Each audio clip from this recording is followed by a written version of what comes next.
Welcome to Take the Lead Radio with Dr. Diane Hamilton, where she interviews some of the most successful leaders, entrepreneurs, authors, speakers, and other individuals who will inspire you to take the lead in your career and personal life. And now, here is Dr. Diane Hamilton.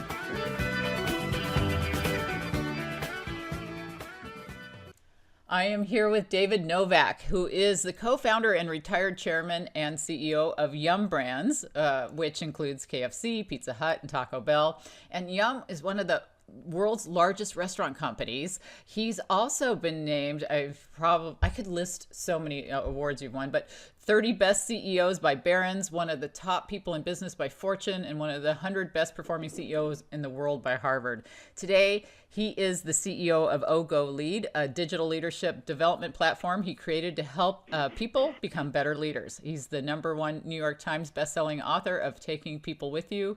And I guess I got to stop at that point or we'll be here all day because you've got quite a bio. It's so nice to have you. Well, Diane, I'm glad you're going to stop because I'm getting tired of listening to it. Well, you must be tired if you did all of that. I mean, your bio is just an amazing thing to read. And it's really an honor to have you on the show. Thank you for being here, David. Well, it's my honor to be with you. Oh, well, thank you. And, you know, I gave a little bit of background, but I saw you have a really kind of an interesting background I wasn't expecting when I went back to your childhood. I kind of been stalking you a little bit just to learn a little bit more about you. You lived, did I see 32 trailer parks in 23 states by the age of 12? Yes. Yeah, my dad was a government surveyor, so we moved every 3 months, and my mom would check me in. We lived in all kinds of small towns and up and down the United States, never really on the East Coast and the West Coast, but so I went to small towns. I'm probably the only guy that you would know that lived in Dodge City, Kansas twice, which we did. Uh-huh. But my mom would check me into schools, and she'd say, David, you better make some friends because we're leaving, and that was the case. And so it was really, I think, a great experience for me because, when you're put in that situation, you have to work through the anxiety of doing new things. And I would quickly assess who the good kids were in the school, who were the people I wanted to avoid, who I wanted to make friends with. And I'd try to make friends and get along as well as I could. And then we'd move. And it really wasn't that bad on the moves because I took my neighborhood with us. My dad had a group of about 15 surveyors he worked with. And so we moved our neighborhood every 3 months. We'd hook up the government trucks to our trailers and go to the next trailer park and, wow. Go from Chama, New Mexico to Detroit Lakes, Minnesota to Kimball, Nebraska, tiny little towns you'd never heard of. But it was a tremendous experience for me that I think really helped me a lot. Well, that's got to give you a great foundation for understanding customers, though. You know what I mean? For later on in life, you just have seen so many different areas and what people's lifestyles are like. And so that doesn't surprise me that you would get into such a successful brand. Now, a lot of people are very familiar with, KFC, Pizza Hut, and Taco Bell. They may not know the Yum brand name if they're not in the business world as much, but it is a huge thing to be what you were, the chairman and CEO of such a large company. And is that something you always strive to be, a CEO and chairman? Or, what was your goal when you were younger? For me, I was very competitive and still am very competitive to this day. I was fortunate enough to really find out what I loved early on in my career. In college, I was sort of a mediocre student until I took some advertising courses, and I loved advertising and marketing. And then once I, really loved that, I really wanted to learn more and more about how to do it, and it may be an avid learner, and I've read a lot about you and your push on curiosity. I'm very curious on how to be a better leader. And so what I would do is I took a job. I started out as a copywriter. I'd look around and I'd say, gee, that guy that's the account executive, he seems to have more responsibility. Does he have more than what I have, or am I missing something? If I was missing something, I worked on it, but then I went and I tried to get that job. And then every time I get thrust into a new situation, I'd look around at my peers and whoever I was working for and say, could I do that job that my boss has? And, I would work my butt off and try to make that happen. And you know what? I became head of marketing for Pizza Hut, and then I ran marketing and sales for Pepsi. And then I said, well, man, I got to be an operating person to demonstrate I can be a president. So I became the chief operating officer of Pepsi-Cola Company. And then I got to be president of KFC and then president of Pizza Hut. And then PepsiCo decided in 1997 to spin off our restaurant brands into an independent public company. And I was in the right place at the right time and became the CEO of Yum Brands. And back then we had, about 20,000 restaurants, and we were in about 80 countries. When I retired, we have about 45,000 restaurants, and we were in over 100 countries. And we went from having 20% of our business outside the United States to 80% outside the United States. So I got to lead a really great global powerhouse and create the culture that I thought was, perfect for our industry. And it was fantastic. But Diane, I had no clue I was going to be able to do all this.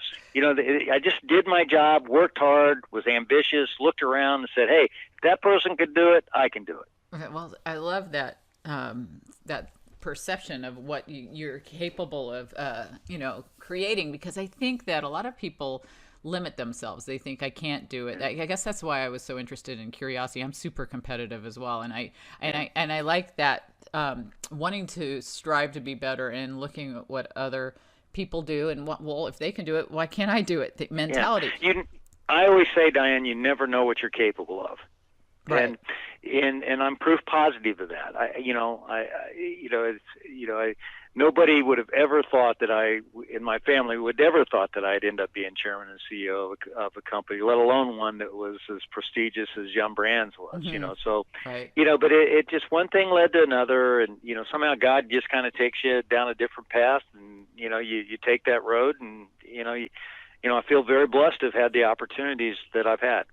Well, and I want to talk about your new company, but before we get off of Yum Brands, I teach a lot of marketing, and I'm like you, I love marketing and advertising. So in my courses, we always talk about product placement and different things, and I can't look at Taco Bell without thinking of the movie Demolition Man, and I can't think of and look at KFC without thinking of the movie So I Married an Axe Murderer.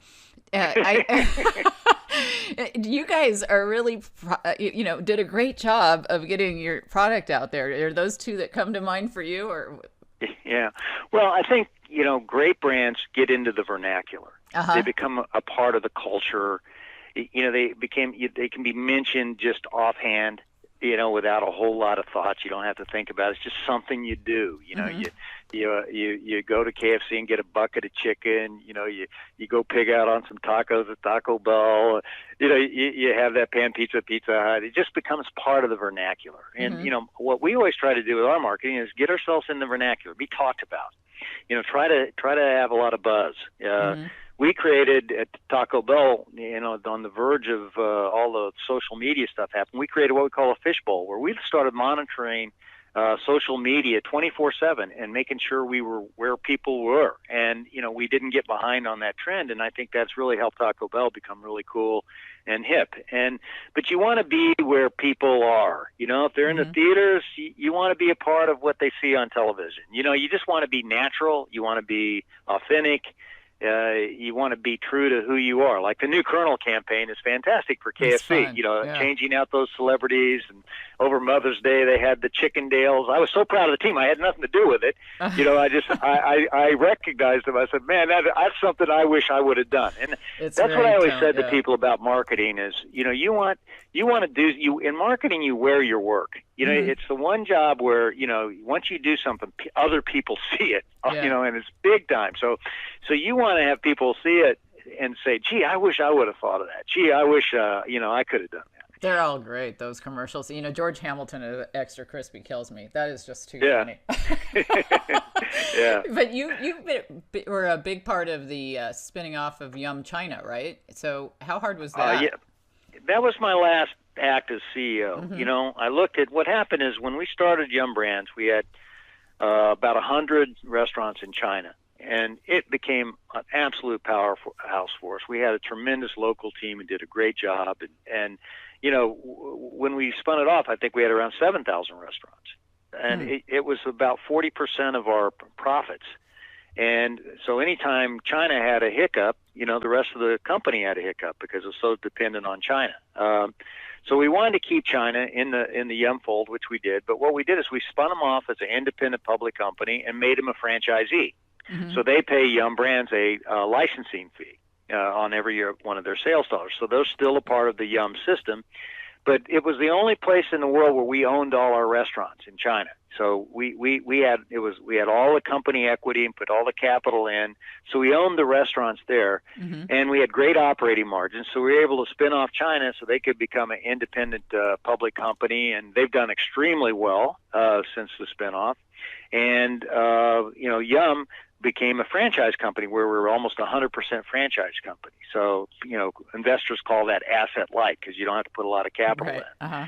But what's really great is that overall the stock has doubled in the last 3 years and been one of the best performers on Wall Street. And we thought we would have great success, and we have had great success, and even a little bit more than what, our investors told us we would, or the bankers, So it's been great. Well, you're very creative, and you find good ideas in places that you wouldn't expect them. And I write about other companies that did that in some of my work, and I'm interested in how they came up with the idea for the Cool Ranch Doritos. I thought that was an interesting story. You want to share that? Yeah. Well, I always believe in pattern thinking. Mm-hmm. You go out, you look at what other people are doing, and you say, oh, how could I do that in my business? Right. So when I was in the advertising agency business, one of my accounts was Doritos, and Doritos had started to slow down in terms of its growth. And nacho cheese Doritos was the big popular flavor, but Frito-Lay had no product innovation for a number of years. And I said, why don't we develop different flavors? So I took my team, and rather than going to the snack aisle, we went to the salad dressing aisle to get a sense of what was growing in the salad dressing business. And we found that, gosh, there's this ranch flavor was taken off. It used mm-hmm. to be like, balsamic or whatever, but the ranch flavor was like the fastest growing. We saw all kinds of facings in the grocery store for ranch. Then we went back and did more homework and quantified that ranch flavor was the fastest growing salad dressing flavor in the world today. Mm-hmm. So I went to Dennis Hurd, who was the head of R&D at Frito-Lay, and I said, I got a great idea for you. I think what we ought to do is develop a ranch flavored Dorito. And then I said, what was really successful was nacho cheese Doritos. We need to put a unique image to a known quantity. Nacho was the unique image to the cheese when we did nacho cheese Doritos. Let's mm-hmm. call this Cool Ranch Doritos, okay, mm-hmm. to give it a little bit of a uniqueness. Right. And that became the hottest, most popular product. And if you look around now in the snack aisles, you'll see ranch-flavored everything, okay? Yeah. And that started by not thinking about the snack business, but thinking about what people are doing outside of the snack business and how you could apply it to your business. Yeah, I love that. I did the same thing at Pizza Hut. We went to see California Pizza Kitchen, and they had all these different kind of toppings that you could eat and enjoy. So I took my team. We went out to California when California Pizza Kitchen was a sort of a new emerging concept. We ate all these different pizzas: barbecue chicken pizza, Thai chicken pizza, bacon, BLT pizza. And I came back and said, how can we do something like this at Pizza Hut? But we didn't have all those exotic toppings on our make table. So, but we did have a lot of pepperonis. And so we said, well, why don't we create pepperoni lovers? So we created pepperoni. We doubled the pepperonis, called it Pepperoni Lovers. And guess what? Our sales grew 10%. Wow. Then we said, how about meat lovers? How about cheese lovers? How about veggie lovers? And today, the Lovers line of pizzas at Pizza Hut is one of the most popular lines that we have, and other competitors have basically copied it. Well, it's just interesting how you thought to even go outside of where you were comfortable to begin with. I mean, why the salad dressing aisle? How do you know where to look for these unusual ideas? Well, you just read a lot. You think about things. I used to read Ad Age cover to cover. I'd pay attention to anything that was going on in marketing. And, you got to get out in the stores. You got to go where your products are sold and walk the aisles. And, if you're in the restaurant business, you got to go to the stores and talk to your customers and talk to the front line. The people who are on the front line know so much. They have so many good ideas if you just ask them. but you have to have your eyes and ears open for new ideas. The big thing about me is I don't really, I don't claim to be the smartest guy in the room. I have to have other people help me. And it's 1 + 1 = 3. And when you get other people engaged and get them involved, and you learn from other people, and you go in with an open mind, and then you just kind of say, hey, what if they're doing this, how do we do this in our category? You come up with all of a sudden you've got a million different ideas you'd never have. So, it's nothing really brilliant. It's just doing what I think you need to be. Business leaders have to be in the market. They have to be on top of what's going on. And then, it's, have you ever bought a car, Diane, where, you're really proud of that car, you think it's great, and then once you buy that car, you drive down the highway and you see everybody else has it? Yeah, right. It's because, you're open to it right at that point in time, And so, like, when I go out, I'm always open to the things that I'm working on. And so that I can do pattern thinking and bring things together. Well, I think that's great, because I think a lot of leaders come up with that, like, don't come to me with problems if you don't have solutions kind of thinking. And sometimes people can't have the solutions. They're not qualified, but they can recognize issues. Do you think a lot of leaders shut down people with that kind of thinking? Yeah, I think that's just so ridiculous, because why are you a leader? You're there to make things better. Right. I mean, if somebody comes to me with an idea, I try to be open on the idea and then build on the idea. And then when you build on the idea, you can actually come up with something. There's very rarely where I've had an idea that was perfect all by itself. There's always somebody that makes it better. Okay. So for a guy or woman to, be the boss and be, sitting back waiting for everything to come to him tied up in a nice little bow, I think that's ridiculous, and it's arrogance, and it's not the way you build a winning company. Well, I love that you've gotten into this new company that you've developed now, because you focus on a lot of this that you embrace in leadership, and it's called oGoLead. I mentioned you're the founder and CEO of that, and it's a digital leadership development platform that you created to help people become better leaders by teaching them, and you've got these trademarked heart wiring and hardwiring skills. So what is this company? I mean, I looked at it and it's very interesting to me. Can you just explain it from your perception? Well, look, I think what's really important is that companies transform their managers into confident, capable, engaging leaders. I think every company should become known for being a people-first company that drives great results by teaching their people, I call them must-have leadership skills. And I think this is important because, a lot of companies are losing people and profits because their managers aren't trained. And 70% of the reason of what drives engagement is determined solely by the manager. I always say, show me a good leader and I'll show you good business, and that's a fact. But listen to this: 79% of employees leave the company that they're in because they don't feel appreciated for what they do. Right.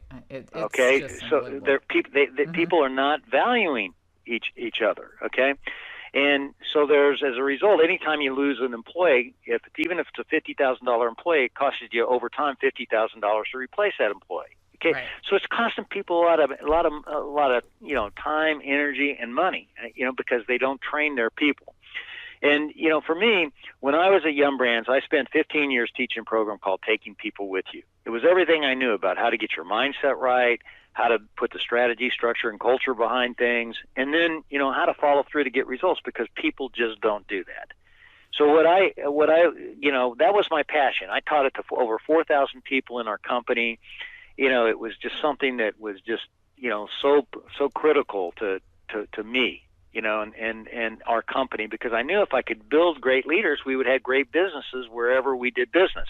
So then I wrote this book called Taking People With You, which was on this program, because that was the name of the program that I taught. Because we had 40,000 restaurant managers, and I wanted as many of our restaurant managers to get trained on the principles of taking people with you. And this was the most powerful thing that I did, spending time developing leaders in our company.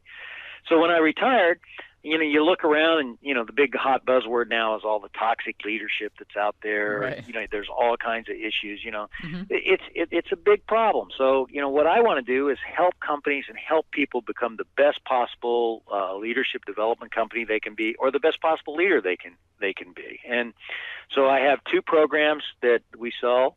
I'm just launching one now called Purposeful Recognition. It's to me, it was the big key that I used to drive performance in my company throughout my career. And a lot of people think recognition is just that soft, willy-nilly stuff that makes people feel good. What I found is if you recognize people for doing the right things, which is what I call purposeful recognition, they're going to do more of it. And the other thing, it's interesting, Diane, nobody's training anybody on how to recognize people.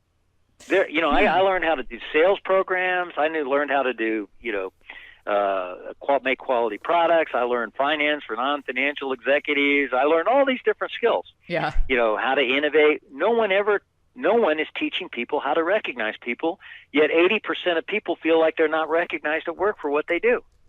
That's such a interesting huge problem. Point. Yeah, it is. Yeah, so I saw that you've given away rubber chickens and cheese heads and some of the stuff. Yeah. And I loved your office with all the plaques of everybody, even on the ceiling, because you ran out of room on the walls.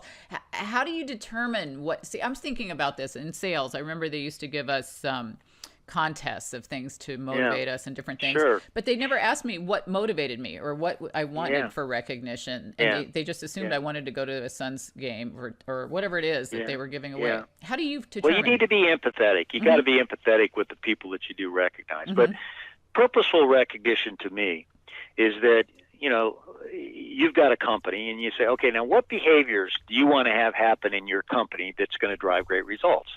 Is it innovation? Is it collaboration?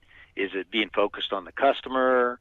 Is it putting process and discipline around what matters?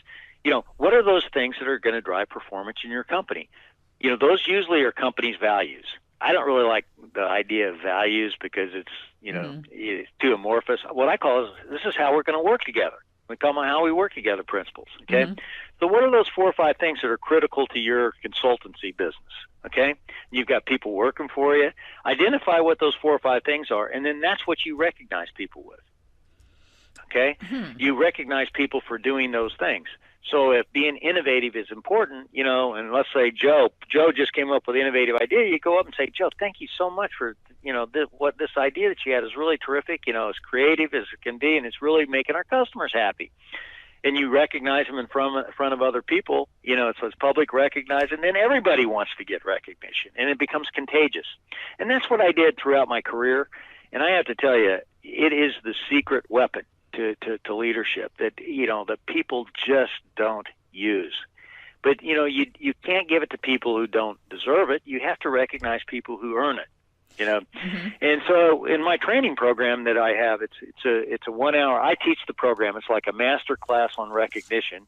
I teach people why recognition is important, why it works, how to do it in a personal way that's right and consistent with your personality. How to make, what are the barriers to recognition, knocking them down, and then, how to make it a way of life. And, it takes a 1 to 2 hour course. And I'm doing this program, because I believe that any company or any person who takes this program, it'll transform a company and transform a person. Is this synchronous? I mean, are you on at the same time, or is this recorded? I'm curious how. No, I do. I brought in. I had a professional team come in and film me. Like I start out my day in a car. I do focus groups with millennials, and then I've got human organizational development specialists on my team. They have self-reflection after each one of my sections of the course. Okay, where you're asked to look at your own performance and what you do. And this is going to be, I'm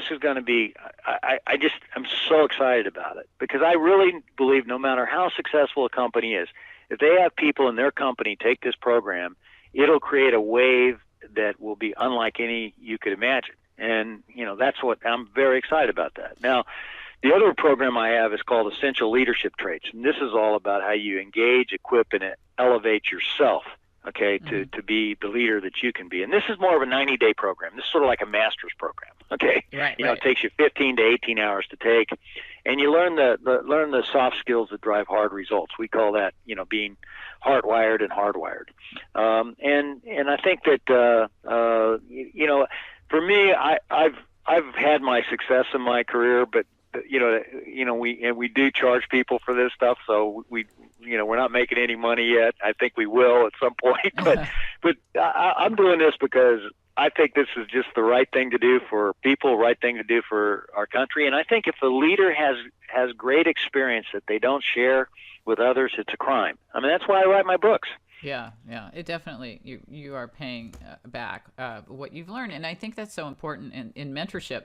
And as you're talking about this recognition, I was trying to think in my mind how to tie that into curiosity, because I think, sometimes people have these great ideas, say we want to recognize innovation, but then they hit this wall of, we don't do things that way, or we can't, or that's not how it's done, and we have we get shut down sometimes for great ideas. And a lot of people, in my research, I found there are 4 things that hold people back from being curious, and that's fear, assumptions, technology, and environment. And sometimes the environment at work is, leadership is the problem. What advice do you have to create a more curious workplace? Well, I think if you want to have a more curious workplace, you tell people that this is one of the behaviors you want to have in your company, and that you want people looking around and not saying we did this before, and looking for solutions versus problems. And so when people are curious, then what you do is you recognize the heck out of people when you see it. Yeah. Okay? And you explain to them why that was curiosity. Curious it's an interesting word. I know what you mean by it, but it takes a little bit of, it has probably different interpretations. Right. In terms of, so you need to define what you mean by curious, and then when you see people do those things, recognize them for doing it, and they'll understand what you mean by curiosity, and then they'll also do more of it. Right. And it is, it is amazing. If you want to have people be collaborative and you're the leader, and you start recognizing people for being collaborative, and you say, geez, boy, Sally got together with Ann and Bill, and the 3 of them came up with this idea, and, they just built off of each other. And, I'd like to recognize them for how collaborative they were. And that kind of collaboration is the reason why our sales are up 5% this month. Okay? That's how you do it. You tie it down to the benefits of it. And I think, and another thing I think that I see a lot of issues with, and we talked about a little bit when we're talking about Yum, it's perception of companies trying to expand globally. And I think that's another issue I work on, not just curiosity, but perception of how we can have expansion in other areas of the world, and have people see us or we see them in a way that we understand each other. And it comes back to empathy. I mean, I study emotional intelligence, but I'm curious how much perception was an issue when you were at Yum, and how you guys got around that. I mean, well, first of all, if you're going to be a global company, you got to realize that everything does not resonate in the United States of America. Mm-hmm. Okay, that there are smart people everywhere. Okay, and I actually think the only way you can become truly global and truly have a phenomenal business globally is that you have to have partners and or people that understand the country. Mm-hmm. Like when we had expats running France, we didn't do well in France. But when we had people who were French running France, we did fantastic. Mm-hmm. Our China business was huge. Why was it huge? Because we had an all Chinese team. Mm-hmm. We would filter in some expertise for that could be expats, but I really think that you've got to build local capability, and once you build that local capability globally, they understand their customers better, and that's how you get empathy, and that's how you get through the perception issues. Right. But you have to be, again, you have to have high emotional intelligence to know that it's important for you to do that. So many people spend their life talking about what they do. okay, versus, versus focus on the problems that they're solving for customers and for their people. Yeah, and nobody really cares that much about what you do and why you do it, and talking about yourself. Right. The way you're successful is you learn what your people need and what your customers need, and they're the main character of everything that you do, not you. Well, that's important. That's an important point because, I've had Daniel Goleman on the show talk about emotional intelligence, and we've seen Travis Bradbury and a lot of these people share this data about CEOs having the lowest level of emotional intelligence, maybe either because they have to deal with numbers and finance more than people, and different things as they get promoted. What do you think is the biggest reason we're seeing such low levels of emotional intelligence in CEOs? I think that people climb up the ladder, they get to the top, and they begin to think that they deserve that. That this is that they're better than other people. Okay, and that keeps you from reaching out to other people, and they become judges and bosses versus coaches and collaborators, and it's a big difference. I know a lot of great CEOs who have the traits of empathy, and I don't know very many good CEOs that don't. Okay, and I do podcasts. I've done 64 podcasts on oGoLead, and my podcast list is a who's who list of business leaders. Definitely. And from Jamie Dimon at J.P. Morgan Chase to Gary Kelly at Southwest Airlines to then Tom Brady in the world of sports. I've done it with executive chefs. Different people, different vocations. All of them really do get inside of the heads of the people that they have to lead and take with them. Okay? The really successful people do not see them. They have a humility that says, I need other people. And, I think that's what you have. That humility says you need people besides yourself. And that's why I do these interviews, these podcasts on oGoLead. You go to oGoLead.com and you can listen to these. They're unbelievable because you learn from these other leaders. Right. And that's what I'm trying to do is to help grow other people. And I've got all kinds of contacts, and because of that, I'm able to get all these people to do these podcasts with me, and it's a lot of fun.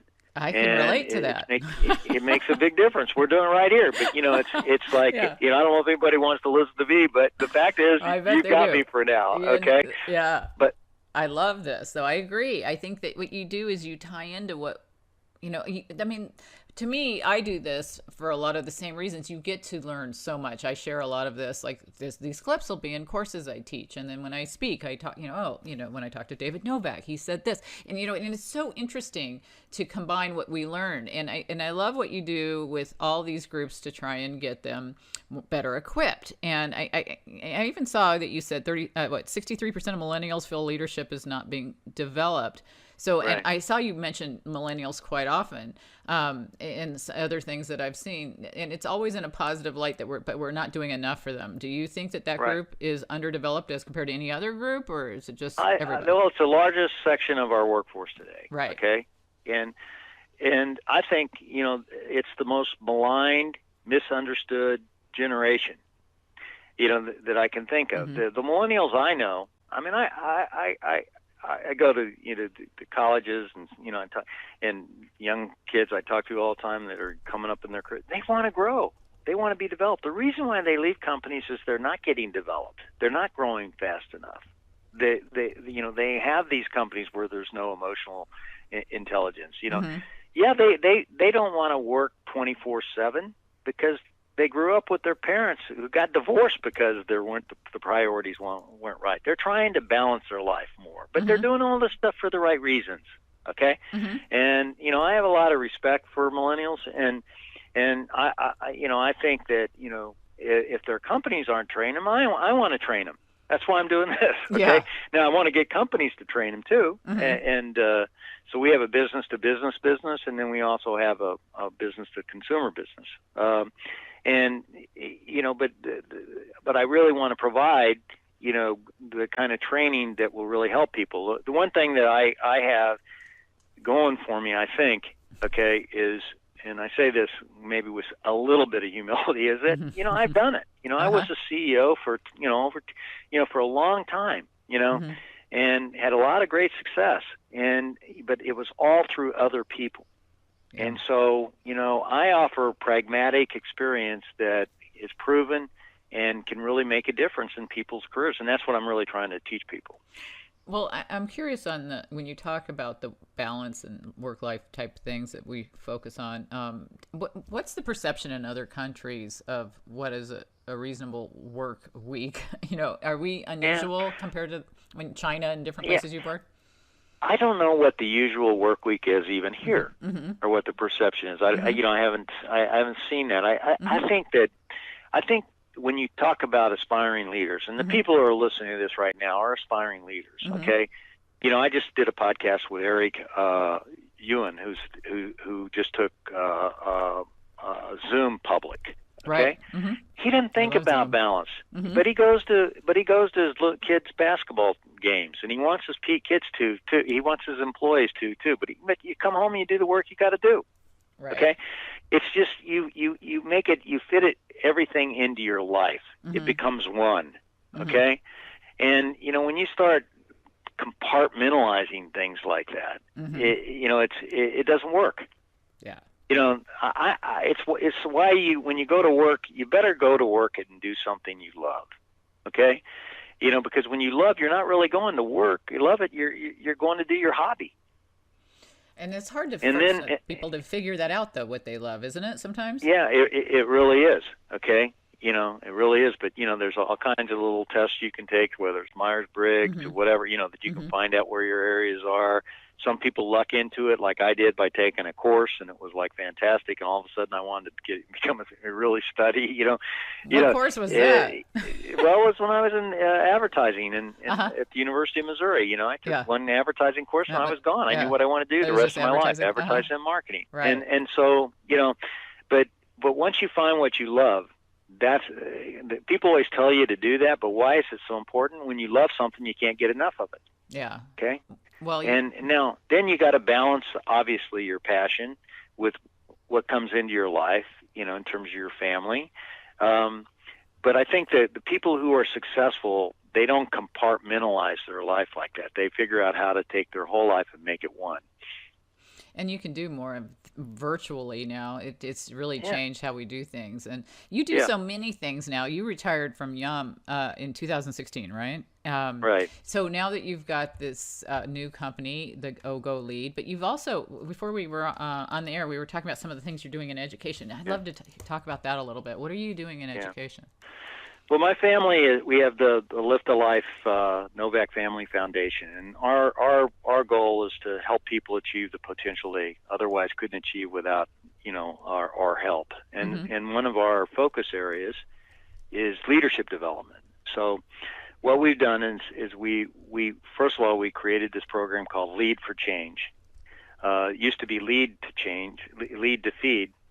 But we just changed the name to Lead for Change because it was growing so rapidly. And initially we started out focusing on hunger. But the idea there is I took my Taking People With You book and I created curriculum for middle schools and high school teachers. And then they get their kids to form project teams, and then they work on the leadership principles that I teach and tie it into a service project that'll improve the community. Okay. Well, Diane, I'm so proud of this. This is in all 50 states now. We've reached over 1.5 million people the last 5 or 6 years. And, we've got about 7,500 teachers signed up to teach this program. And it's the largest, fastest growing school in largest, fastest growing, privately funded leadership program in middle schools and high schools. And then my daughter, who runs our family foundation, she teamed up with this lady named Jan Helson, who started this group called Global Game Changers. And this is all about teaching elementary kids to understand what their real talent is and then put their heart into it, and that becomes their superpower. And you use that to ignite good in the world. But it's really all about building self-esteem, in elementary schools. So we're really partnering with them and trying to help them take that national, just like we did with our Lead for Change program. And then I also formed the Novak Leadership Institute at the University of Missouri, which is where I went to school, where we're trying to create the best practice university for developing leaders and teaching leadership. So we've got 9 hours of courses there on taking people with you. And I'm really proud this year we're offering it to freshmen and sophomores in addition to what we call the Novak Scholar Program, which is for seniors. So the idea is to develop leaders at every level. I don't think you're born a leader. I think you have to learn how to be a leader. Now, some people have more talent than others, no question. Okay, but I've learned that by teaching people the importance of getting your mindset right, the importance of having self-awareness, the importance that you can collaborate and make a difference. When you teach people this, it's amazing what happens. And you don't have to be born a leader. Right. Well, you talk about IQ and EQ and different types of things that we need. How important are you focusing much on the CQ, the cultural quotient, that understanding people from their unique perceptions? I think that it ties into emotional intelligence, of course, with empathy and all that. But that's something that I'd like to see at a young age too. Is that part of these programs at all? Yeah, we have people understand the differences that each other people have and the talents that they have. Like one of the exercises we do is a lifeline exercise, where we have people plot their life, and on the line on the horizontal line, that's the baseline, and then they plot the ups and down episodes of their lives, and then they share that with the group, and then people learn about each other and kind of understand where everybody's coming from. And it's the favorite exercise that the kids do. They love it. Okay. Uh-huh. And, but I think, EQ, IQ, all that stuff, to me, it's like, hey, the sooner you can start teaching people to value others and respect others and the individual talents that they have and their authenticity, the better. And, that's, valuing others, recognizing others for what they do, appreciating others for what they do, learning how to engage with people, learning how to equip other people with the tools they need to be successful, learning how to elevate people, make them feel good about what they do and how they contribute. You start teaching people these must-have skills, and they're going to make they'll make a difference. It's funny. One of the high school teachers, she said, and I do these Skypes with with the award-winning teams, Mm-hmm. and they're all proud of what they did. She said, David, these 5 kids that on the winning team, they were nerds. None of them were the high school quarterback or the cheerleaders or anything. Uh-huh. These kids were basically the nerds of the school, and they became so proud of what they did. That's awesome. Everybody else looked at them and said, wow, and they got like a standing ovation, when they went through what they did. That's great. And it was so cool, and that, that helped build their self-esteem. And those kids now all know they're capable of more. We started out this whole conversation as you never know what you're capable of. Mm-hmm. And I think good leaders, good coaches help people understand that they've got capabilities that you don't even know you have, but they're in you. And we just have to bring them out. Yeah, I saw that you said that for 3 pieces of career advice you'd give, the importance of recognition, get in a grateful state of mind, and be a know-how junkie, to become an avid learner. How do we get people to want to strive to be more of an avid learner? Well, I think self-interest always counts. Mm-hmm. Okay, Uh-huh. and you know what? If you become an avid learner, it's going to grow your career, and you're going to make more money, and you're going to get more satisfaction. You're going to be able to help more people, and or you can sit back and not do anything. Okay, Mm-hmm. and just live sort of a apathetic life. How do you get people to become an avid learner? You can't, Especially in the workplace. I mean, is there something we could recognize? I think you start recognizing. See, Mm-hmm. what we did is we recognized know-how junkies. Mm-hmm. So whenever I saw somebody take an idea from somebody else, I recognized people for it. Mm-hmm. It all comes back to purposeful recognition. Right. If you want to see a behavior, start recognizing people when they earn it because they've exhibited that behavior. I know that sounds like common sense, but the problem with common sense is not that common. But that's how you do it. You know what is curiosity? What is avid learner? I don't know what that is. I mean, you gotta show people what it is. If you believe in avid learning and you believe in curiosity, make sure your people go to Apple. Make sure you go to Apple. Make sure you go to California Pizza Kitchen. Make sure you go to competitors. Go out with your team and take a look at what other people are doing.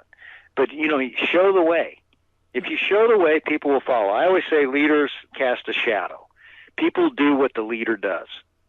So if you're an avid learner and you're a know-how junkie and you're curious and that's a huge value that everybody knows that you have, it's going to be amazing how many people become know-how junkies, curious, and avid learners. Yeah, I think that's really important. And I love that we ended on that note, because I think that there's so much that we can help people achieve if we model that behavior. And I can't think of a better model of so many things than you. You really have had an amazing career. And I think a lot of people would, if they haven't already read your books, including Taking People With You and all your other books and all your stuff, I think a lot of people are wanting to know, how can they find out more? How can they go to oGoLead and that type of thing? Well, I think, first of all, I enjoy being on this program with you, and thank you for everything you're doing to develop leaders, because I think, that's critical. I think that I've written 2 books that I love that everybody seems to like a lot. One is Taking People With You. The other one, in my most recent book, is a book called Oh Great One, and it's about the power of recognition. It's a parable about a guy who comes in and runs. He takes over this company that's called Happy Face Toy Company, but nobody's happy. And what he does is that he uses recognition to turn the company around. And it's basically my life experiences, told in a parable form. It doesn't take long to read, and it's a fantastic book, and it's really taken off and doing well. That's awesome. But I think you read those books. But I think that if you go to oGoLead.com, you can learn about our leadership development programs. This new purposeful recognition program that I'm just launching in the next week or so. And you can also on oGoLead.com, you can listen to all my podcasts. And these are really fantastic, and they're really fun. I love doing them because I learn so much from all these leaders. It's unbelievable. Yeah. Okay. And, last week I did one with Eric Ewan, and I'm already talking about what I learned from him. Okay. The guy who just took Zoom public. And, so go to oGoLead, and then on Twitter at David Novak Ogo, I try to tweet daily inspirations, and, I try to have a leadership message that I tweet every day, and then I try to share some of my learnings along the way on Instagram, Facebook, and all that. So, but I think David Novak Ogo is my handle, and I appreciate anybody following in. But more importantly, if you get any learning from whatever I do, pass it on. Help others do what they have to do. Today, Diane, I tweeted. This is one of my longer ones, but yesterday I tweeted, integrity is the gift you give yourself. Always strive to do the right things, and the right things happen. And today I tweeted, you really have to care to be thoughtful enough to prepare helpful feedback. You don't just tell people what to do. You give them insights and ask questions that allow them to come to their own aha conclusions that truly drives personal progress and results. So I try to do a tweet like that every day, and it gets me in a good mood. Yeah. Well, I could see why. I mean, those are really motivational things. I'm curious why OGO. Where'd that come from? Yeah. Well, that comes from when I became a grandfather. I didn't know what to call myself, and I loved, my father-in-law's name. He called himself Great Jack. And Jack's a magical name. So I said, well, I'll call myself Great David. Well, that doesn't have the ring that a Great Jack has. So I just came to just came to me out of the blue. I said, I'm going to call myself OGO. And people will say, well, what's OGO stand for? And I say, oh, great one. Great. And so I'm OGO to my grandkids, and it's been perfect. It's easy for them to say. That's so cute. It's not the most humble name in the world, but it came from Great Jack. And that's a great example. That's a great example of pattern thinking. You know, I love Great Jack. Great David doesn't work so well. And Ogo came out, and you know what? My grandkids love Ogo. And then I wrote the book called Oh Great One, okay? And I talk about, that story. And, it's all in there, But, it's a lot of fun that I'm having, and I appreciate being able to tell my story. Oh, well, thank you again for being on the show. This has been so wonderful. David Novak, this is the most interesting thing that we could do is talk about how we can develop others, and I thoroughly enjoyed this. Thank you.